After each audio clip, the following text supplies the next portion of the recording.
Il Vino, un restaurant de l'un des quartiers les plus chics de la capitale, a poussé le concept jusqu'au bout. Sur la carte, il n'y a que des vins et aux commandes, le meilleur sommelier du monde 2004, Enrico Bernardo. Le concept de ce restaurant est d'avoir le vin comme acteur principal à table. On choisit le vin au départ et le vin va faire le fil conducteur tout le long du repas parce que les plats se succèdent à fur et à mesure par rapport au vin choisi. Ce type de concept a décomplexé beaucoup des jeunes consommateurs, un public féminin, parce que justement le vin maintenant ça devient dans ce restaurant un discours commun. C'est-à-dire que quand on choisit quoi manger, d'abord il faut choisir quoi boire et du coup la discussion est unanime à table.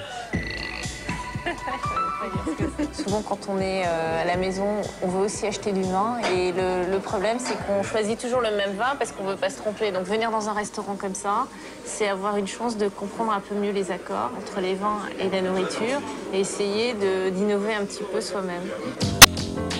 Une règle d'or, c'est toujours d'être surpris. Quelqu'un qui a tout vu, tout vécu et tout bu, à mon avis, ce n'est pas un connaisseur, c'est juste un snob du vin, mais qui n'est pas à sa place parce que dans le vin, on peut être étonné même au bout de 300 000 bouteilles dégustées. Surpris par les vins qui guident les plats ou surpris par le vin tout court. On n'hésite plus aujourd'hui à aller vers des vins moins connus, plus jeunes, plus fruités, moins chers aussi. On ne se laisse plus embarquer par un nom ou une étiquette, on choisit de boire ce que l'on aime, tout simplement.